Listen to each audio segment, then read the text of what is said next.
Hello everyone, welcome back to my channel Study with Saf. In today's video we will be looking at the basics of chemistry, which is essential for the class 10 students before the academic year starts.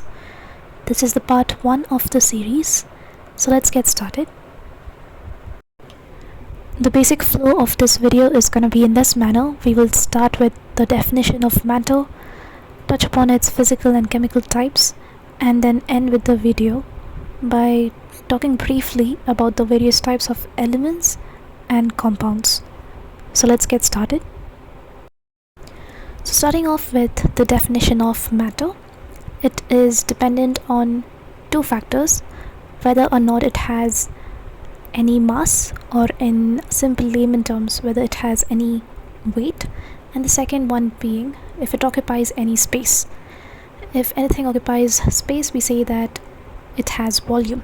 So based on this, the matter gets classified into various physical states, and we commonly know that they are solids, liquids, and gases.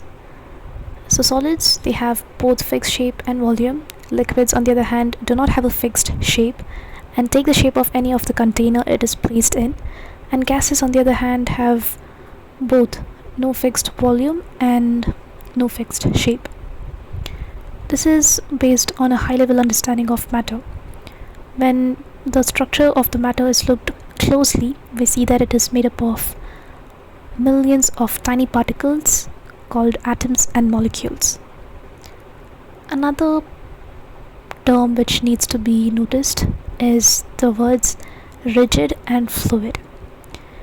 The state of matter which is not flexible and which cannot be bent is a solid. So rigid also has the same definition. Anything which does not has the ability to be flexible or cannot be bent is a rigid object. A quick example of a solid which is rigid is a piece of wood. On the other hand, liquids and gases are called fluids because they have the ability to flow. And another fact about fluids is that they need a container for it to be kept in. Apart from the physical properties, we can further classify matter based on its chemical properties. On the basis of this, we have elements, compounds, and mixtures. Elements are the substances which are in their simplest form, and they cannot be broken down further.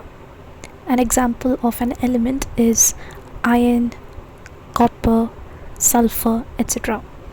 On the other hand, compounds, they are made up of a combination of two or more elements, and these elements are combined chemically using some form of heat, electricity, etc.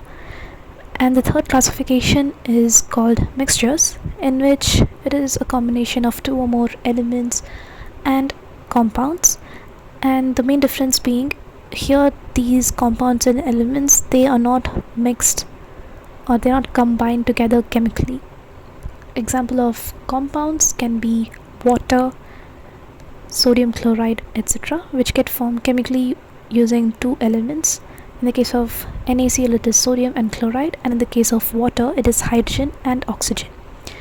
On the other hand, a quick example of mixture would be a solution of water and salt mixed in it. This is just formed by a quick stirring action and is not happening chemically.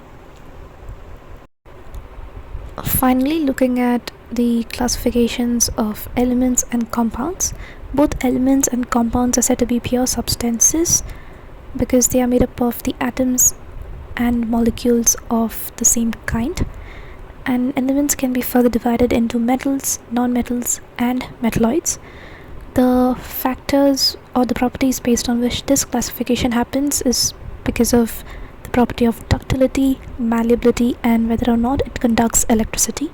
Metals, they have all the three properties. If something is ductile, it means that it could be drawn into wires, and the definition of malleable is that it can be hammered into thin sheets. A good example is copper, which is both ductile and is malleable, and because of these properties, it is drawn into cable wires. And also we know that copper is an excellent conductor of electricity, hence it is used for the electrical conduction. On the other hand, nonmetals do not possess any of these properties. However, they have the nature of being brittle. Brittle is something when you try to hammer it down, etc., it will just break down into powdery substances. And finally, we have metalloids, which have properties of some of the metals, and they also have properties of some non-metals. Therefore, they stand in between the spectrum. A good example of a metalloid is silicon.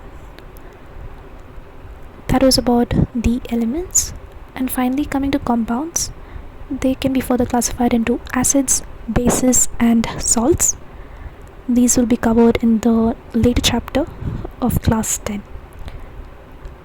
Just giving examples of each of these. Acids, example could be HCl, which is hydrochloric acid. For bases, it is NaOH, sodium hydroxide.